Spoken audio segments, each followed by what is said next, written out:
વંદે માતરમ. હું જયના ગુડાયા શ્રી વશિષ્ઠ વિદ્યાલયની અંદર હિન્દી વિષય ભણાવું છું.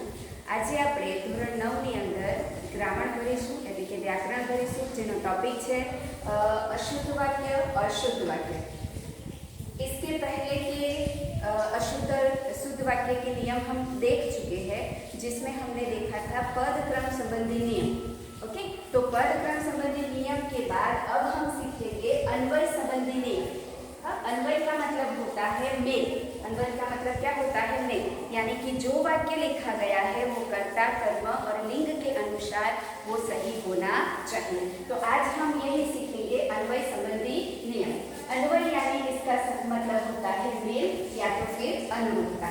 तो वाक्य के पदों की क्रिया का उसके लिंग, वचन, काल और पुरुष के अनुरूप होना अन्वय बदलता है. अन्वय संबंधी नियम निम्नलिखित है. जो के कर्ता वाक्य ની અંદર શું હોવું જોઈએ? તો कर्ता, कर्म, काल, वचन और लिंग के अनुसार वाक्य होना चाहिए. मान लीजिए कि अगर मैं ऐसा कहता हूँ कि भाई मेघ खाना खाती है, तो यहाँ पर जो है वो कर्ता मेघ है और वो पुल्लिंग. हाँ, और उसके लिए जो शब्द का प्रयोग किया गया है क्रिया में वो खाती है, मतलब वो स्त्रीलिंग है. तो ये वाक्य कैसा हुआ? अशुद्ध हुआ. तो ये दोनों के बीच में यानी कर्ता और कर्म के बीच में कोई मेल नजर आता नहीं है. तो आज हम इसी संबंधी जो नियम है वो सीखेंगे, यानी कि अन्वय संबंधी नियम. तो उसका पहला नियम देखिए, जब कर्ता और कर्म विभक्ति सहित होते हैं. हाँ, बराबर समझो. जब कर्ता और कर्म विभक्ति सहित होते हैं तो क्रिया सदा पुल्लिंग एक वचन में रहती है. फिर से एक बार रिपीट करती हूँ. जब कर्ता और कर्म विभक्ति सहित होते हैं, विभक्ति यानी कि एकाकी वो जो होता है वो विभक्ति होता है. तो मान लीजिए कि अगर वो विभक्ति सहित हो यानी कि विभक्ति के साथ हो तो क्रिया सदा पुल्लिंग एक वचन में रहती है. क्रिया किसमें रहती है? हमेशा पुल्लिंग एक वचन में रहती है. उसके उदाहरण देखिए. माँ ने लड़की को बुलाई. बराबर છે. જો આપણે શું છે? અહીંયા વિભક્તિ આપણે આવી ગઈ છે. માને લડકી को बुलाई. અહીંયા વિભક્તિ છે. બરાબર. તો આપણો નિયમ શું છે? વિભક્તિ સહિત होने से क्रिया सदा पुल्लिंग एक वचन में होती है. જો અહીંયા લડકી છે પણ છતાં પણ વિભક્તિ છે, એટલે શું આવશે? ક્રિયા જે વાક્ય જે આપણું છે એ પુલ્લિંગ એક વચનમાં આવશે. બરાબર છે. તો માને લડકી को बुलाई. તો અહીંયા શું થશે? માને લડકી को बुलाया. આ જે क्रिया જે છે बुलाने की, તમે અહીંયા જુઓ તો અહીંયા स्त्रीलिंग में, यहाँ पर स्त्रीलिंग में है और यहाँ पर पुल्लिंग हो गया. तो हमारे नियम के अनुसार वाक्य किसमें होता है? पुल्लिंग एक वचन में होता है. तो यहाँ एक वचन हो गया. उसी तरह दूसरा उदाहरण देखिए. क्या आपने मीना को पहचानी? क्या आपने मीना को पहचानी? बराबर है. तो यहाँ पर वाक्य पुल्लिंग एक वचन में बदलना है. तो क्या आपने मीना को पहचाना? हाँ, અહીંયા શું આવી ગયું? ક્રિયા શેમાં આવી ગઈ? પુલ્લિંગમાં આવી ગઈ. બરાબર. એના પછીનો નિયમ આપણે જોવાનો છે. પહેલો નિયમ તમને સમજાઈ ગયો હશે. ફરી એકવાર રિપીટ કરી દઉં છું. मान लीजिए कि कर्ता और कर्म विभक्ति के साथ हो तो हमेशा क्रिया सदा पुल्लिंग एक वचन में आती है. ओके. अब दूसरा नियम लेते हैं. क्या भिन्न भिन्न लिंगों के दो या अधिक व्यक्तिवाचक या जातिवाचक संज्ञाएं एक वचन में आए तो क्रिया अक्षर पुल्लिंग बहुवचन में आती है. हाँ, यहाँ पर देखिए क्या होता है कि भिन्न भिन्न लिंग यानी क्या होगा? एक से ज्यादा लिंग. मान लीजिए कि एक ही वाक्य में स्त्रीलिंग भी आता है और पुल्लिंग भी आता है. एक से ज्यादा अगर लिंग आता है तो वाक्य हमेशा पुल्लिंग बहुवचन में आता है. किसमें आता है? पुल्लिंग बहुवचन में आता है. यहाँ पर उदाहरण देखिए. राम लक्ष्मण जानकी वन में गए. बराबर છે. હવે અહીંયા તમે રામ જુઓ તો પુલ્લિંગ છે, લક્ષ્મણ જુઓ તો પુલ્લિંગ છે અને जानकी क्या है? स्त्रीलिंग है. ओके, ठीक है. तो राम लक्ष्मण और जानकी वन में गए. हाँ, तो यहाँ पर क्या हो गया? हाँ, यहाँ पर क्या हो गया? पुल्लिंग हो गया. भले ही यहाँ पर स्त्रीलिंग भी है, उसके बावजूद भी पूरा वाक्य किसमें बदला? पुल्लिंग बहुवचन में बदल जाता है. उस वक्त हम ये नहीं कह सकते कि यहाँ पर तो लास्ट में जानकी आता है तो गई हमेशा लिखेंगे, तो वो वाक्य अशुद्ध होता है. और इसी की वजह से हम यहाँ क्या लिख सकते हैं? भले ही अलग अलग प्रकार के लिंग हो, लेकिन वाक्य हमेशा पुल्लिंग बहुवचन में ही आता है। तो यहाँ पर राम लक्ष्मण और जानकी वन में गए, तो यहाँ पर जो है वो पुल्लिंग बहुवचन हो गया। फिर यहाँ पर देखिए गाय और बैल चर रहे हैं, तो અહીંયા ગાય એ શું છે? સ્ત્રીલિંગ છે, बराबर। અને बैल वो क्या है? पुल्लिंग है। उसके बावजूद भी क्रिया किसमें आ गई? चर रही है, यानी कि पुल्लिंग बहुवचन में आई। कहने का तात्पर्य यही है कि चाहे कितने भी लिंग हो, स्त्रीलिंग हो, पुल्लिंग हो, जो भी हो, या दो से एक बार अधिक बार भी आते क्यों न हो, लेकिन अगर एक से ज्यादा लिंग इसमें है तो वाक्य हमेशा पुल्लिंग बहुवचन में ही आएगा। ओके, अब इसके आगे का एग्जांपल देखिए। राजा और रानी नगर में गए। राजा पुल्लिंग है, रानी स्त्रीलिंग है, लेकिन नगर में गए वो कौन सा है? पुल्लिंग बहुवचन में है। फिर जंगल में भालू और लोमड़ी रहते हैं, बराबर છે। चलो, जंगल में भालू, भालू એ શું છે? પુલ્લિંગ, लोमड़ी એ શું છે? સ્ત્રીલિંગ, पर छठा पर रहते हैं, सॉरी, रहते हैं वो पुल्लिंग बहुवचन हुआ। किसमें हुआ? पुल्लिंग बहुवचन हुआ। ओके, तो यहाँ पे से एक बार कर देती हूँ, अगर भिन्न भिन्न लिंग दो या दो से अधिक हो तो भी क्रिया हमेशा पुल्लिंग बहुवचन में आती है। फिर से दो नियम एक बार देख लेते हैं। कर्ता और कर्म विभक्ति सहित होते हैं तो क्रिया हमेशा पुल्लिंग एक वचन में आती है। दूसरा नियम, भिन्न भिन्न लिंग या दो या अधिक व्यक्तिवाचक या जातिवाचक संज्ञाएं एक वचन में आए तो क्रिया अक्षर पुल्लिंग बहुवचन में आती है। ओके, चलिए यहाँ तक आगे देखते हैं। तीसरा नियम, यदि कर्ता का लिंग अज्ञात हो, देखिए यहाँ कर्ता का लिंग अज्ञात हो, फिर से कर्ता का जो लिंग है, कर्ता यानी जो कार्य करता है वो, कर्ता का लिंग अज्ञात हो तो क्रिया पुल्लिंग प्रयुक्त होती है।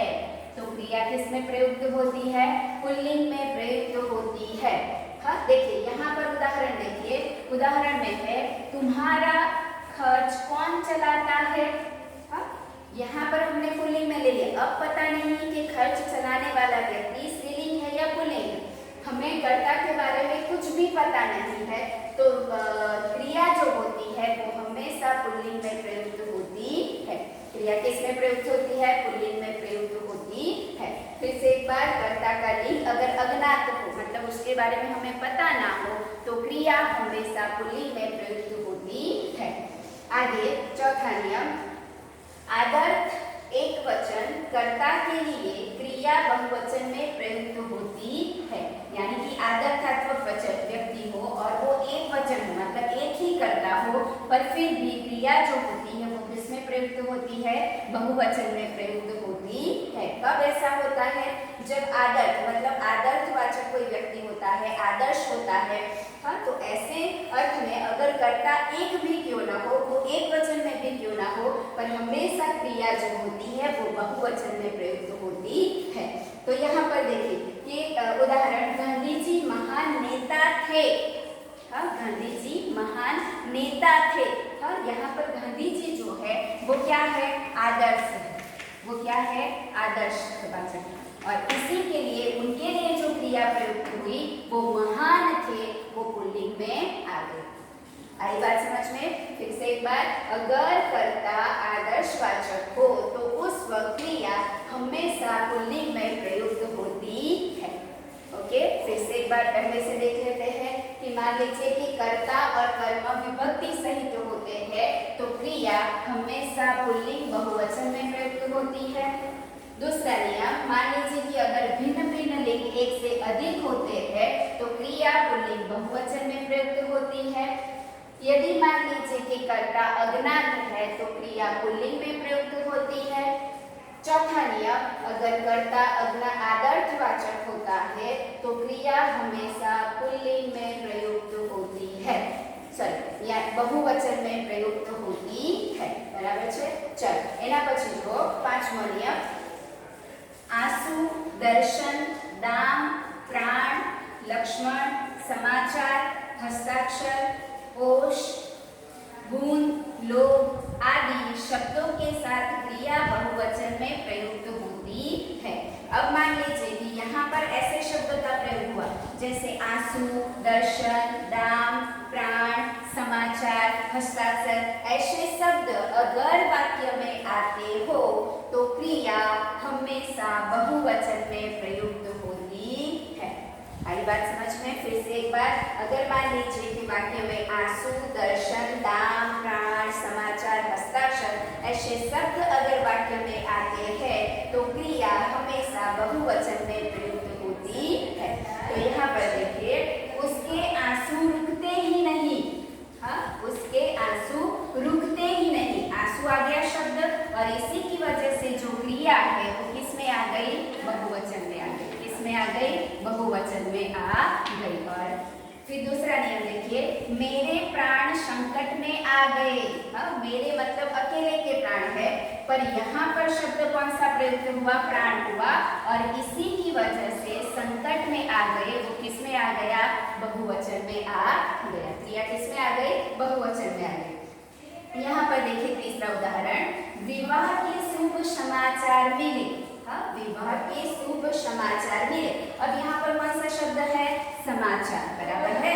तो यहाँ पर समाचार शब्द प्रयुक्त हुआ, और इसी की वजह से क्रिया जो है वो बहुवचन में आ गई। आई बात समझ में? जब दाम, प्राण, लक्ष्मण, समाचार ऐसे शब्द जब प्रयुक्त होते हैं तो हमेशा क्रिया बहुवचन में प्रयुक्त होती है। ठीक है? हाँ, अब आगे देखिए छठा नियम, प्रत्येक, फिर से एक बार देखिए, प्रत्येक, हरेक, एक एक आदि शब्दों के साथ आने वाले संज्ञा शब्दों का प्रयोग एक वचन में होता है। बराबर છે? આપણે અહીંયા ઉપર જે ભાવવાચક સંજ્ઞાઓ જોઈ છે, આંસુ, દર્शन, दाम, प्राण, लक्ष्मण, समाचार ऐसे शब्द जब प्रयोग होते हैं तो क्रिया बहुवचन में आती है। अब छठा नियम ये है कि प्रत्येक, हरेक, एक एक आदि शब्दों के साथ आने वाले संज्ञा शब्दों का प्रयोग एक वचन में किया जाता है। बराबर છે? चलो જુઓ, હવે અહીંયા શું થશે? તમે અહીંયા પહેલું ઉદાહરણ જુઓ તો ક્લાસ में प्रत्येक लड़के उत्तीर्ण होंगे। हाँ, તમે જો આપણો નિયમ શું છે કે प्रत्येक, हरेक, एक एक आदि शब्द जो प्रयोग होते हैं तो हमेशा किसमें होता है? संज्ञा का प्रयोग एक वचन में होता है।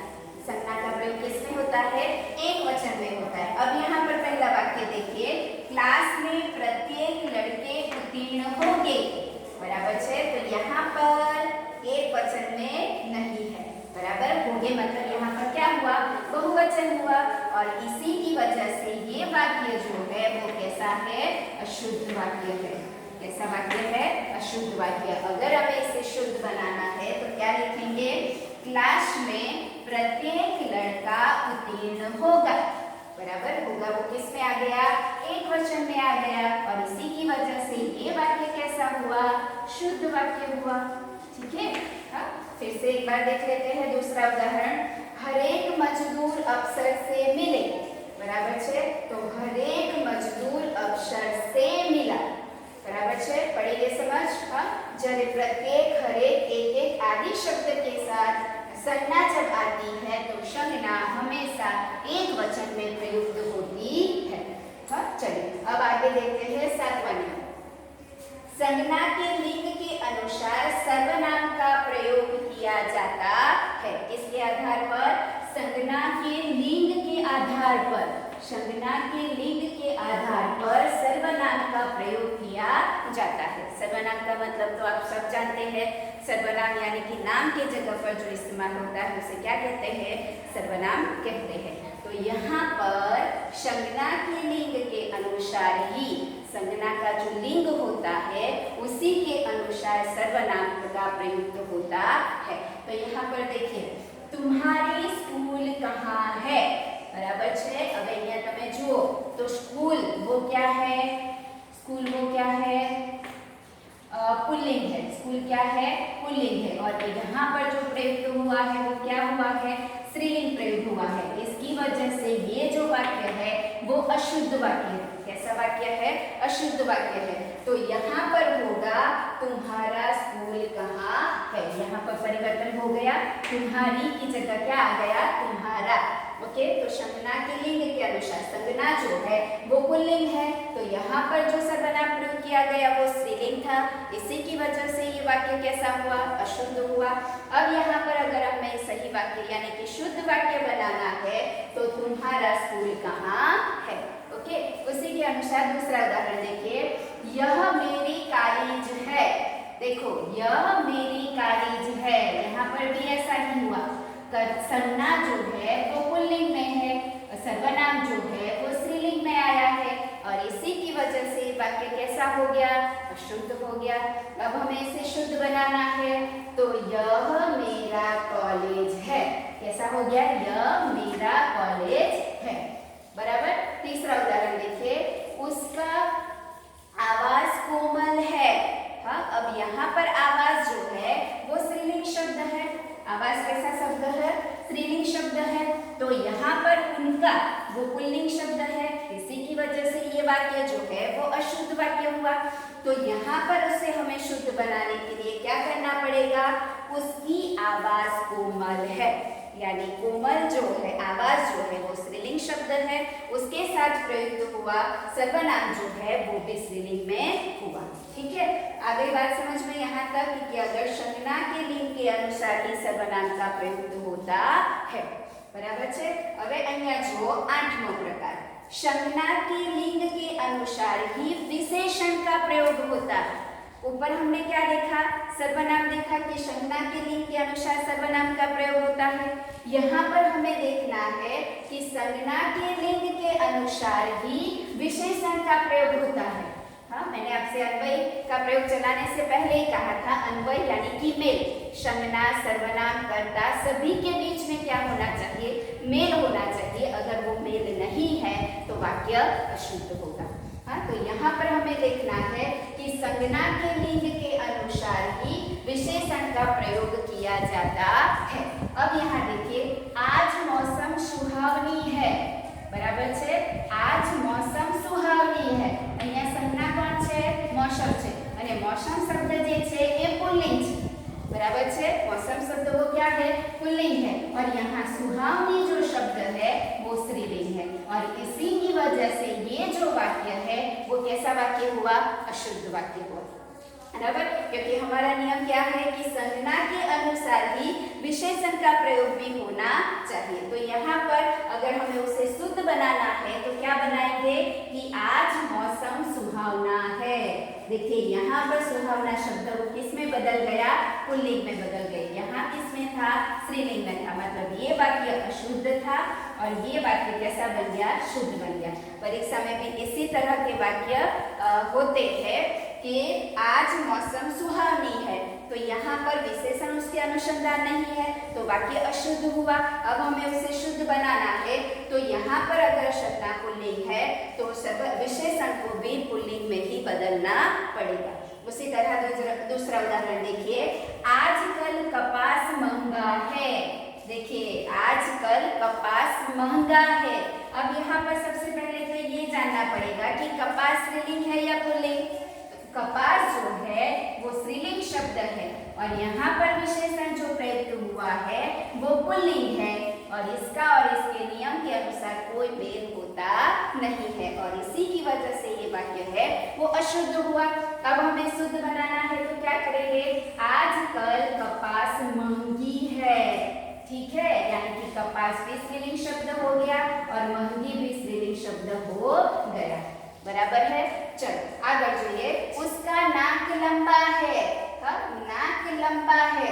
नाक जो है वो क्या है, स्त्रीलिंग शब्द है, और यहाँ पर विशेषण पुल्लिंग है, तो इसकी वजह से ये जो हुआ वो वाक्य गलत हुआ नियम के अनुसार। तो यहाँ पर होगा उसका नाक लंबा है। ठीक है, चल आगे जाइए। तो હવે આપણે નવમો નિયમ તરફ આપણે આગળ જઈ રહ્યા છે। છેલ્લો એક નિયમ છે, तो संज्ञा के लिंग के अनुसार ही क्रिया का प्रयोग किया जाता है। हाँ, बराबर है। पहला जो सर्वनाम, પછી जो विशेषण, હવે જોવાનું છે क्रिया। तो संज्ञा के लिंग के अनुसार ही क्रिया का प्रयोग किया जाता है। तो यहाँ पर देखिए, मेरी आम सड़ी हुई है।